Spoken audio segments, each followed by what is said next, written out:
Hey, what up?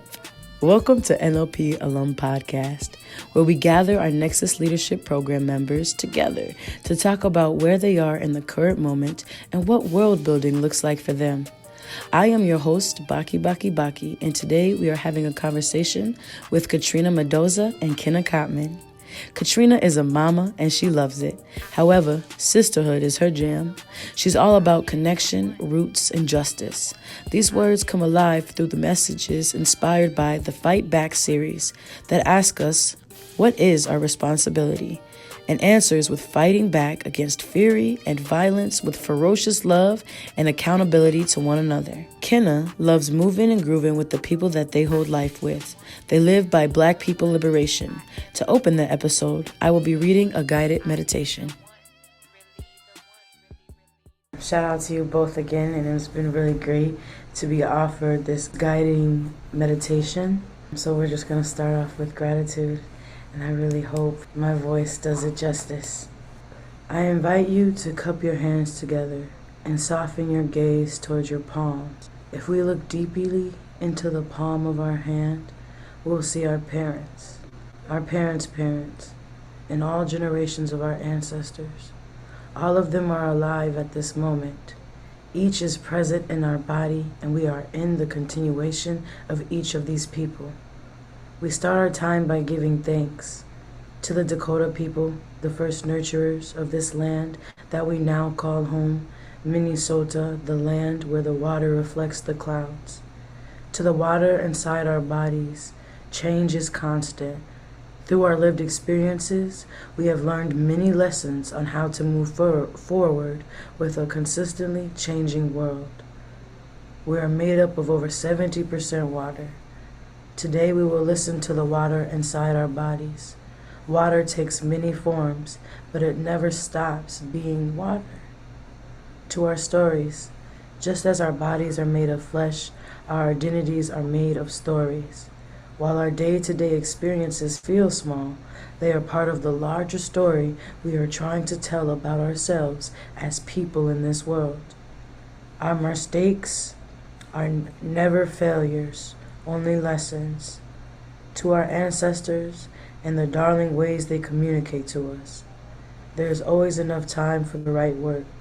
When something doesn't feel right, we have permission to pause, investigate these feelings, and explore the layered truths tucked within us. To us, who have chosen to make time and sacrifices so we can spend this time together, we have been pulled together in this current moment from many different paths. There are many conversations in this room that only we can have. It is with deep gratitude that we get a chance to find them. Two people who are split by a river, right? But I think at the root share so much, right? So much of the nutrients that our people are in need of right now. And so I wanted to start with gratitude and to you both, and then I want to invite you both, to share words into the space. Our questions for today, and I'm gonna give them all to y'all, and then we could process as we go, are who are you? Where do you come from? What are you learning about your place here at this current moment? And what rituals do you practice across, but especially with young generations in this world? I'm Kenna, and I a lot of times use sign language to spell my name. And this is a podcast; it's not visual, but and a lot of the things I do, some are visual without words, and some are not with words or more to be experienced than observed, I guess. Some of the things I do, but I just got back from leading some drumming and different conversations at North House, where I'm an artist in residence, and it's young people with teenagers. I did a whole intro day that wasn't even about any of the drumming, because for me like the relationship is kind of most important. So I guess I'll say that, like, one thing that I do or that I'm doing lately is trying to work on building relationships and valuing that over the product, any type of product. So yeah, thanks, Katrina, for saying for what you said about nice to meet you, and let's see how we intersect. Absolutely. So I think I'm going to start with the who am I? And then it'll kind of lead into the question about how I work with young folks or how I incorporate young folks. So I have a 1, 2, 3, 5 method. So I have a husband. He saved my life, so I call him my husband hero. I have 2 grandbabies. One's Earthside. I have Onyx and Lazuli. And now I have one baking. So we'll meet them in 2023. I have 3 babies I made from scratch. These babies I raised independently on purpose, and they each became organizers and activists in their own lives. Each fight, one's was a brown beret and is a Black Panther now. Another speaks out for fat-bodied folks and does spoken word for the LGBTQI2 spirit community. And then the other one did some work down in Texas with Cosecha around rights for immigrants. And so that's one of my pride and joys. So that's my 1, 2, 3, 5. So I got 5 bonus babies when I got married. And 2 son-in-laws now. So my little party of 4, we used to be me plus 3. And now with the new baby, we're about to be a party of 15. So I am the mama to 6 daughters, 2 sons, 2 son-in-laws, my baby Onyx, who, like I said, he's not Earthside anymore, and then my best friend Lazuli. So that's a little bit of my background on why, and it'll come out later how I move with young folks. They're all around me. And so I'm gonna pause there, Miss Kenna, if you wanna go ahead and go. Okay, so wait, can you I had a question, because what did you say at first? Like, you said some numbers. Yeah, I So said can we 1, go 2, back 3, to 5. that? What does that mean? I didn't get how it was connected to all of the things you were Oh yeah. saying about your children. Okay.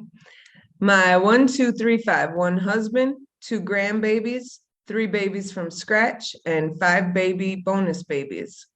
Okay, I have 2 children. One is Ibrahima, who's 16, and then Yancy is 24. Ashe, my dad, Bill Cotman. My dad died in December. So he's one of my ancestors right now, but he's also my dad. And then my mom is Beverly Cotman. And so that's pretty much our family. And well, I have an uncle, I have a couple cousins and stuff. And it's also like a community family, like extended family. So I guess it's bigger than just those people that I named. I just want to tell you, Kenna, I'm so glad you named that. Our family isn't just the family that was assigned to us. We definitely have our own family and community. I mean, in my 1, 2, 3, 5, that don't mean everybody likes me, right? I got some folks in there that don't like me. So, I mean, that's the truth, right? So Right, thanks for right. naming that. And I'm sorry about your dad. I'm sorry for your broken daughter heart. Ashe, thank you. I love how when folks in community and often for the liberation of our people up for interpretation is how you define that. We often, when people ask us who we are, talk about who we are in relation to our loved ones. our most deepest connections. And I think that is beautiful because our relationships really do influence our beings as individuals. And to be collective centered, to me, it's just like to hear y'all be collective centered is a glorious and lovely thing. And I feel like your relationships probably impact your understanding of where you come from. Yeah, what about y'all? Are y'all gonna answer the question? I love that. Thank you for the invitation. Thank you. Because sometimes it feels like a double Dutch game, right? And we don't, and you all are vibing. We don't want to interrupt that, and so thank you for the invitation, Kenna. That's the second double Dutch reference though today because, like I said, I was at North High and I'm in LA Buckner's class, and he said that like as a strategy, like when you don't know what's going on with the drumming, he's like you get out. He's like drop out and then double Dutch yourself back in, like figure out where you're at. And isn't that a beautiful metaphor for life, though? Right? I feel like I'm in a double Dutch game all the time. It's a visceral, like everyone who knows double Dutch though, like your body immediately starts to do that rock back and forth, right? Like, yup. 100%.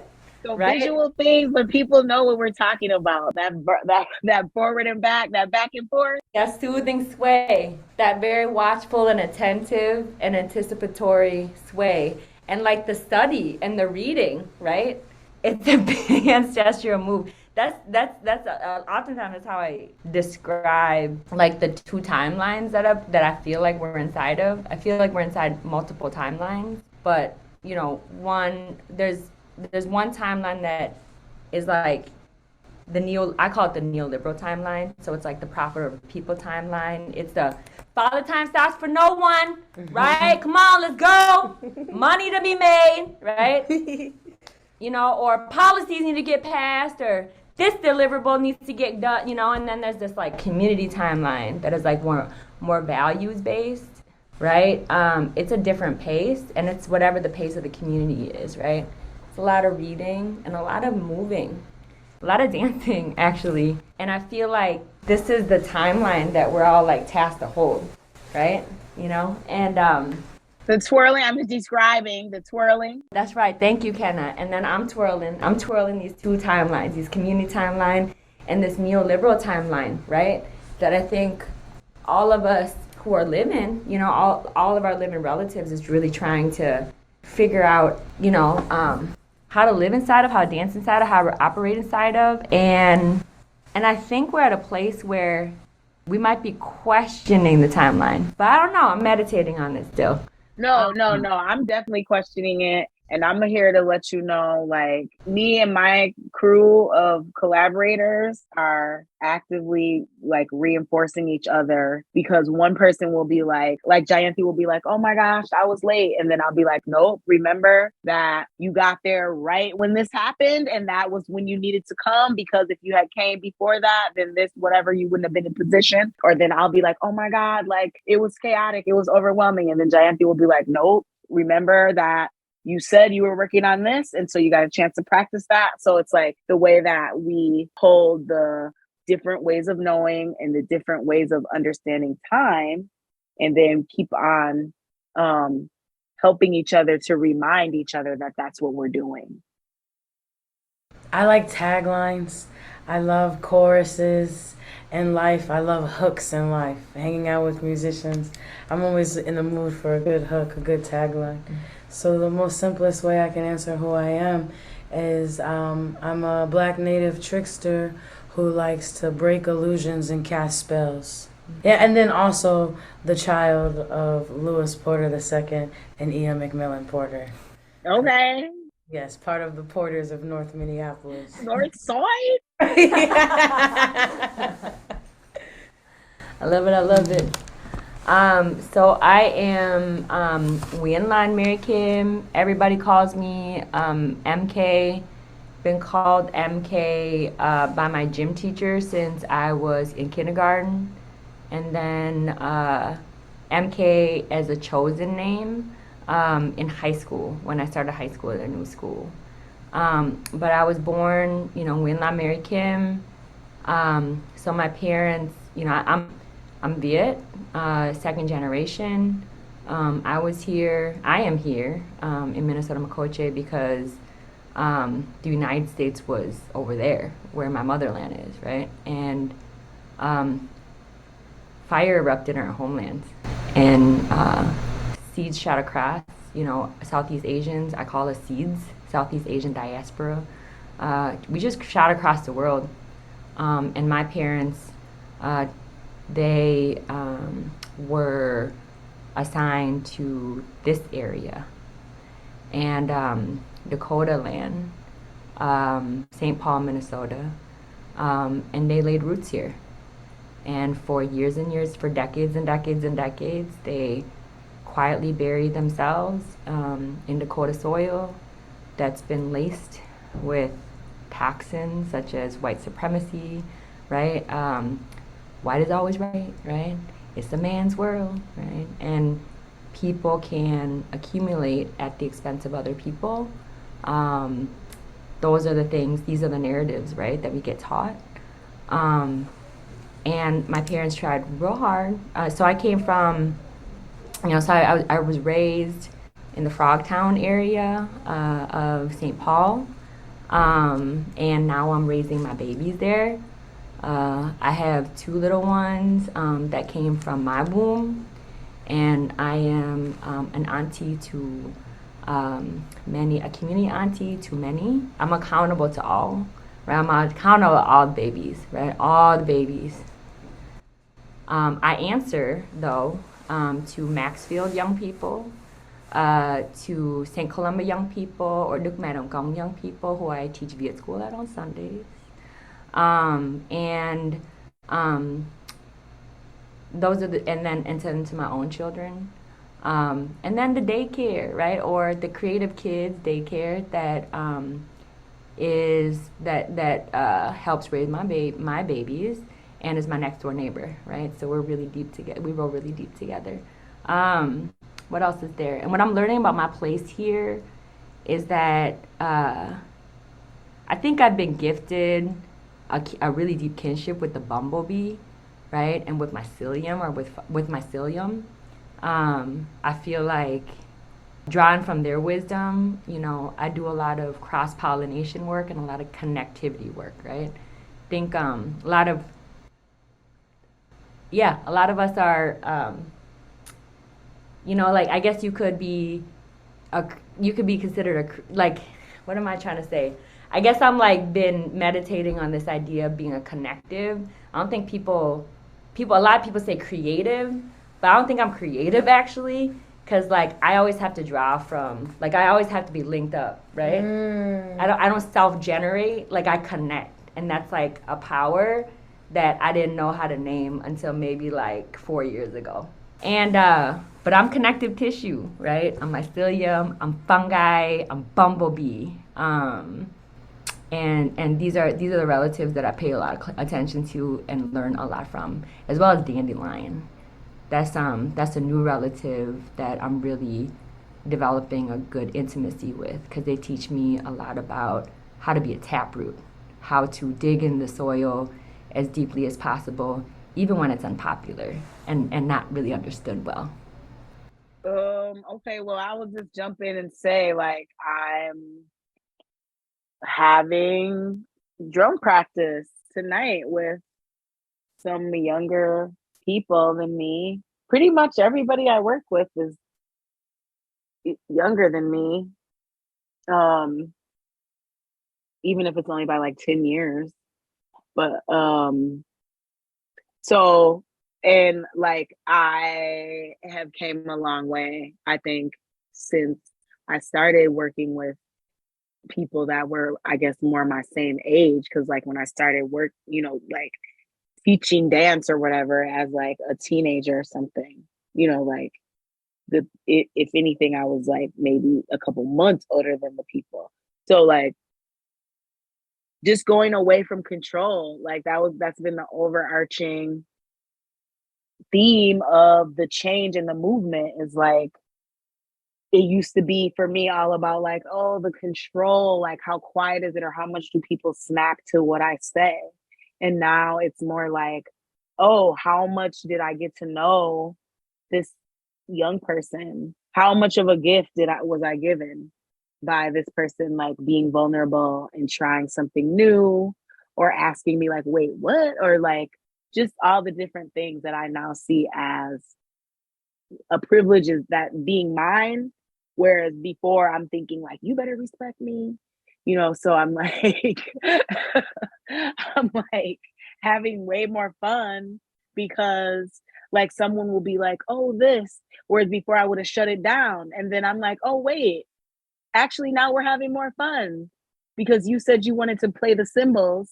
You know what I mean? And I'm like, it doesn't go with this, but whatever, try it. So then, so that kind of thing. Or like young people being like, oh, you're doing it wrong. And me being like, oh, cool, like show me. Versus, I don't need no help. Like how many times as a teacher, quote unquote, was I like, I don't need no help, when the kid was just trying to help me? Like, no, their name is pronounced this. I don't need no help. Or no, actually, like we don't have school on Friday. Don't worry about it. So anyway, I digress. But all that to say, I think what I'm practicing with young people is honestly being a learner at all times and modeling what I would want to see, and being like, okay, so for instance, at school, we're asking people to be really attentive and on point all day. How am I modeling that as an adult? So that's what I'm kind of practicing with young people. Yo, Kenna, I'm so grateful for that. Wow. Going away from control. Like being, like not being, showing the courage to like stop, pause, and express curiosity. And then having different results come, right, from just relinquishing that control. I'd love to hear actually more. So if practice makes different, right? What are some practices? What are some other practices that you're trying on, right? That is helping you move away from this control. And I ask because I'm really in that practice right now of also relinquishing a lot of control, right? And really stepping in that curiosity. And what we're learning, something that Baki and I were talking about on the ride here was just this, like how hard it kind of is, right? Inside of like this space, this local space. And where I think there's still a lot of work to do, right? For us to, really understand like what waters we're in right now, and then like what is like the North, like the Midwest or the upper Midwest is like special sauce, right? When it comes to how colony and white supremacy like plays out in our local ecosystem. But one of the things that we were meditating on is like this one pattern that we notice is just everywhere, right? When when somebody is just like a child, right, or an adult to another adult, like different kinds of bodies, but there's a pattern where you'll meet, I will meet you with curiosity, right? And I will ask you maybe a direct question, and then you will meet me, right, with an assumption that I am attacking your whole being, right? And I've caught myself do that, you know what I mean? Like be in that, right? And then, and as I'm like really working on that and disciplining myself outside of that kind of assumption, I'm noticing it more, and I'm just seeing it rampant everywhere, right? Yeah. I kind of want to just know, like, what do y'all like to do at the end of the day? That is such a segue from what we're talking about. But what do you do for self, I guess? Like, what is a ritual Like, to give an example, when I get home, I definitely have to, like, center myself, take off my shoes, go to the backyard and smoke. Yes, yes.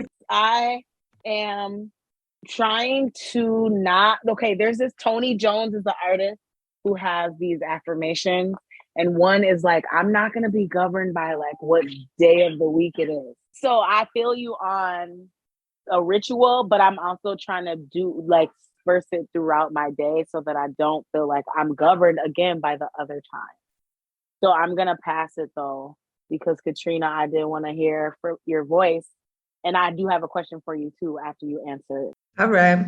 So let's see. So the question was, what's a ritual that I do? So mine is in the morning, I drink a lot of coffee. So I start pretty early, around 6. And so I'm outside. I really like to be barefoot in my backyard and do some breathing and kind of grounding myself. It really is the only time I'm by myself in the whole day. So I really like the feel of the earth under my feet. And I like to imagine the power of my ancestors kind of entering through my feet and into my veins. And then my mantra is that I am the daughter of the Most High and I can conquer anything that comes my way today. And so that's kind of what I tell myself. That's how I start my day. Now, by the end of the day, I'm already spent by 2, 3 o'clock. So anything after that, there ain't nothing like profound that I could say. But something I did want to talk about was I noticed that one of the things that when we started talking about like what we do with young people in terms of that, I don't know how it relates, but it came up for me, so I'm gonna say it, was just that so I've been a mom my whole life. First I was a kid, then I was a mom. And so I don't really know anything other than mamaing. And so one of the things I'm realizing now is having daughters, especially from 18 to 28 years old, is that I don't know who I thought I was trying to tell people how to do stuff or what would work for them or whatever. So recently, I would tell you, I would tell you in the past few years, I have learned to get out of the damn way that all these daughters have a journey and a gift and we've poured into them what was needed and that they get to decide what they want to do with their lives and how they want to do it. And I'm here to support that dream and that vision and to provoke some thought and every once in a while to agitate them. Agitate them, not get on their nerves, agitate, but agitate in like, how are you getting in your own way? What's your part in this? We're not victims here. That's not how we roll. So what do you got to do so you could see your part so we could clear that out the way? Grab the machete if it's a big one, whatever it's going to take, and let's get through and carve a pathway. So I would say in the past, I was doing a lot of teaching with young people sexual health stuff, specifically Latino youth in high school and middle school. I would teach about how to be in a healthy relationship, why not to send nudes, how not to get STDs, how those things work. And I did that in high school, middle school, and prisons, and in colleges, and all over the place, treatment centers for a long time. And that was my way of like stopping and saying, let's have some awkward and hard conversations that challenge what your parents taught you, kind of as a way for me to go back in my journey. So part of what I didn't say was I was raised Chicana, second gen, in church, Pentecostal, very comfortable with the call and response. It's more uncomfortable when we just being quiet, but 5 times a week, 4 or 5 times a week, right? So I loved it. I had my own family, Puerto Rican, pastor, old gang member from the Bronx, very different than what you'd imagine. And at the same time, when I got pregnant, nobody told me nothing about my body or how my body was going to work. And I didn't have no right to decide if I was going to be a parent or not. And so doing that work with the Latino young folks, that was my way of correcting something that was like put upon me. Like I know a lot of communities of color, we got church judgments coming heavy on us on how we're supposed to live, how we're supposed to act, and I want to push back on that. So all that to say, I really didn't have a landing spot with that, Miss Kenna. What was your question going to be? Okay, my question is like, how do you see your work like with your own culture? Because I like have a creative work and I don't know how I'm like really affecting things like housing. And I sometimes feel bad about that. So I just wonder, like, you know, how it's intertwined between your work and your life, your culture. So that's just what I'm wondering. Like, how do you think about it? Or do you keep it separate or more so? Yeah, because it's kind of hard for me to keep mine separate because it's like also how Who I you express are? myself. So I'm just wondering, like, what you think. Yeah, so I definitely think it's not just space for like folks, your music, your art, and the way that you move is necessary. So I don't think that it's anything separate. I just think that we all have a different contribution to make. And so I wish I had any kind of artistic anything in me. When I'm in the shower, if you ask me, I can sing, but otherwise I don't have no kind of artistic talent, nothing Yo, like you know that. what they say, if you can talk, you can sing. I mean, yeah, but everybody don't need a mic, right? But I anyways, love that addition to it. and don't give me an amp, I mean, but I'll sing. Anyways, I'm lucky enough to live on the west side. This is where I was raised, where I raised my kids, where my grandkids are being raised. And we are 50% BIPOC community. So I'm fortunate in that when I walk outside, I get to see vibrant colors and like my culture represented all over the place. And I can go to the corner store and there's like herbs and spices that my community cooks with, and that's not found everywhere, right? So my journey for working with, it's not necessarily Latino folks, so I consider myself Chicana, and it's not just Latina people here. We also have like Somali, Karen, Hmong, and we're pretty rich in that. And so when we were trying to tie it back to like how I work in my culture, it just kind of goes hand in hand because I'm lucky enough that I live in a community where my culture is like represented heavily, heavily for Minnesota, right? It's not heavy everywhere. I mean, we only got half of the folks. If we went down south and we'd find that, white folks are harder to find. So Yeah, thank you. It's really interesting to hear all the intersections of community and then the self-determination, the Kujichagulia of how you talk about yourself. Like what is that distinction between Chicana and Latina for you?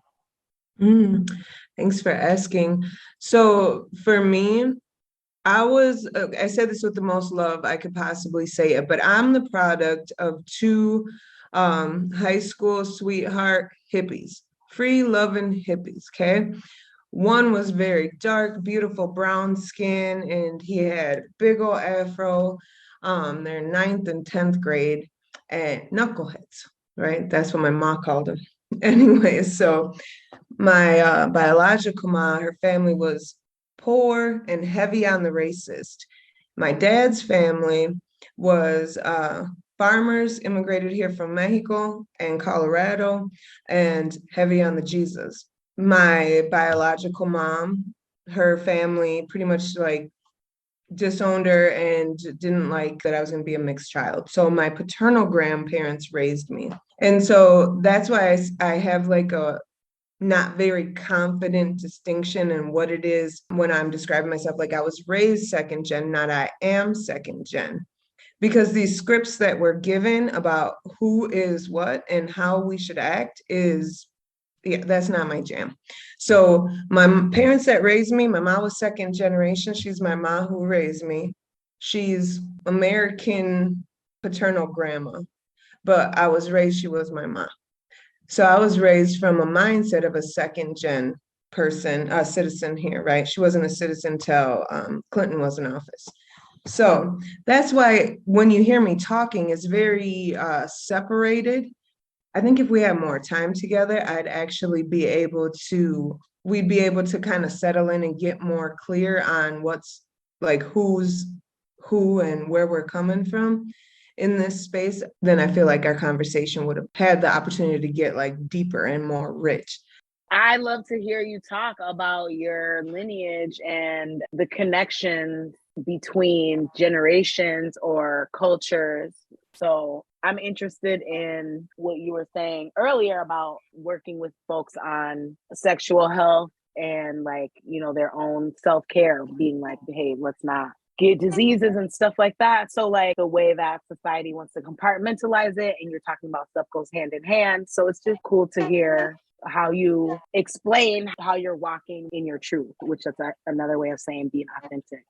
Oh, I have a good opportunity too that, you know, is another way of interweaving arts and whatever, I guess. But like, I started a new radio program on KRSM, and it's called Voice of Culture Radio. And so, similar to this podcast, I'm trying to have a theme of culture. How do you live, right? Because that's like what we're seeing is whatever it is. Okay, y'all, this is what I think we should talk about. Respond to this.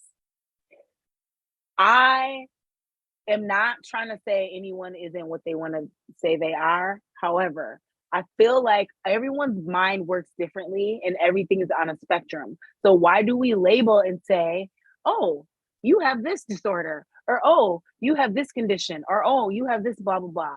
Like I'm in a band with Jeff and we sing this song called Conditions. And it's all about like, we don't have to live this way. Why are we doing it?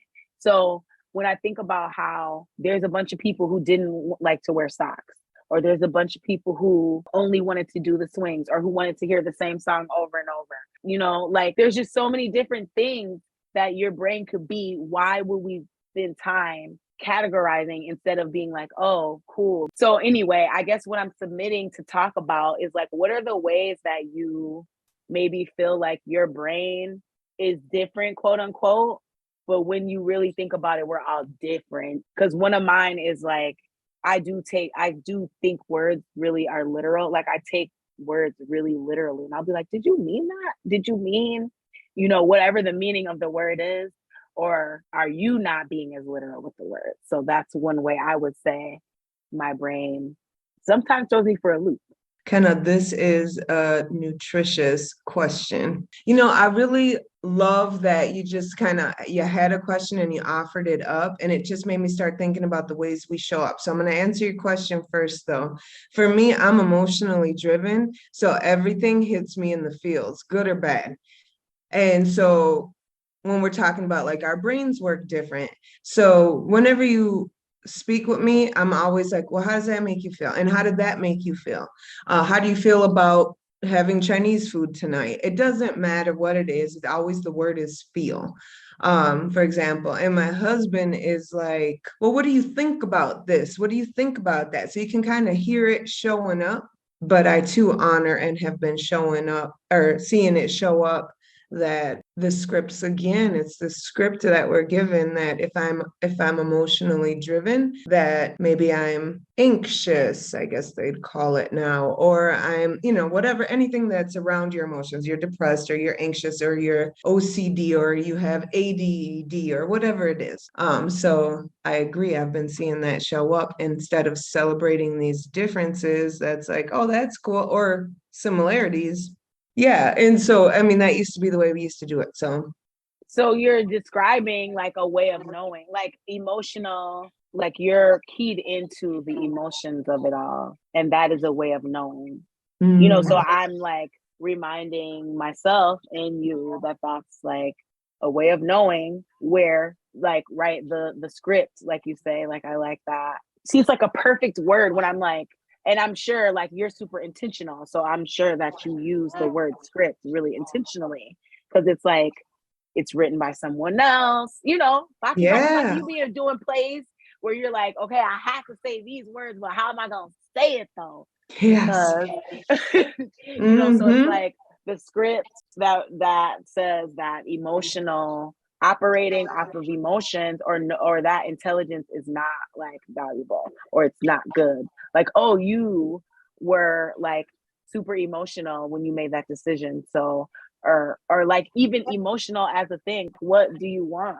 What do you Mm-hmm. feel saying what do you want or what do you think? Like there's other ways of knowing too. I think my main way of knowing is feeling, but in more of a body. Like I have a dance step for like if I'm really able to move my body to sort of process it, I motion through it. Like I motion my way through things. Or I can process things while I'm literally moving my body, or that can be my shift. So I'm always keyed into like, what should I do? So like, so learning how to sit and be still and learning that breathing is a thing to do has been really powerful for me because like that can get confused with production. What I should do is not the same as what do I need to produce for me. But I'm like action oriented. Oh, that's because I also did that. It's like one of those like things that people do at jobs that they have. Like I've had a job in the past. I have had a job in the past. And I did something where they were like, what are you based on? And it was like feeling or thinking or believing or acting. And mine was acting. And everyone tried to down me like, oh, you just be flying off the handle. And I was like, if y'all don't get into your corner of the things that you do and figure yours out. So what's your way of knowing? What's your primary way of knowing? I think it's interesting because I have had the laundry list of mental illness diagnoses. Every time I go to a psychiatrist, no matter their identities, I end up being over medicated and doing research and seeing that as a black native person, I'm always at least 20 milligrams over the FDA recommended highest dosage. So I don't be honest with folks about how I hear, feel, think, see. Because I hear ancestors, I hear demons, I hear good spirits, I hear bad spirits, and I can see them in the shadows. Mm-hmm. And I don't tell a lot of people that, but I try to embody that. Like if I'm hanging out with someone and their ancestor tells me something, I really try to be like, okay, how am I gonna ask this person about their socks without coming off weird? Yes, yes, yes, yes. You know what I mean? So I think my best way of knowing is trying to be a mouthpiece and having discernment around anxiety, because intrusive thoughts or hearing the ghosts of colonizers can be tough. And so I think my way Listen, of knowing is that discernment of what comes through me. wow, wow. Oh my goodness, Baki, I really feel like you just hit on something that would be like a bestseller at whatever that translates to in podcast land. Like, how do we talk about things like ancestors talking to us, prophecies, demons, spiritual warfare? Because every time okay, truth be told, I only tried 2 times in my whole life. I'm 46, I think. So only 2 times in my whole life. And both times when I tried to talk to white folks about this, they told me that what I'm talking about doesn't exist and they're not even a medical person. And all of a sudden they diagnose somebody when I'm trying to tell a story, talking about, oh, that's like some kind of brain disorder. I can't remember what they said. It was schizophrenic. This person's schizophrenic. I'm like, no, so anyways, being able to trust who you're talking to about these deep vulnerable things and not being seen. I've never had anybody in communities of color or people that I'm talking to ever push back. Everybody believes what I'm saying and they kind of have like a common understanding, and I never have anybody say, oh, that person's schizophrenic, you know. So I think Yep. that would be best selling. Katrina, I was just about to say that Ooh. I was lucky to one time have a therapist and it was a Black woman, female identified person, who we didn't even have to explain and go through any of those conversations. And also, I have a good friend. We talk about, like, there's weeks and months of conversations that we don't have to have because of that cultural ancestral connection. So thank you for naming it, both of y'all. I think another like cousin to that conversation, what we expect from folks of color, because I had a doctor who was a female, Black woman, and when I asked for a therapist referral for a person of color who was woman, she was like, "Why? Why does that matter?" And so I have found in my life that I kind of held, especially women of color, to a different standard. Like I had a trust or a respect that was just like given because I thought we had the same experience and the same mindset. And so that would be like a cousin conversation, I think, to this first one. Yes, indeed. I'm over here crying because when I got my feelings hurt in that way by a woman of color that I thought there was days of conversations that didn't need to be had. And then it was like, oh, shoot, no, dang it. Baby. We did need to have them conversations. Yeah. Thank you. I'm grateful to meet you and experience this moment. Thank you so much to Katrina and Kenna for sharing their stories with us today, for really allowing us to meditate on what it means to be a mother, a community member, a part of family, what it means to take things literally, and to bridge the gaps with the metaphysical. To support our guests, please check out the Fight Back series. You can check out their website at www.fightbacknews.org. Also, please spread the word of justice for Gabrielle Dino Mendoza. May we rest in power. To support Nexus and our podcast, visit our website, Nexus Community Partners, nexuscp.org. The NLP Alum podcast is available on the Nexus website and anywhere you listen to your podcasts. Ashe, drink water and have a good day.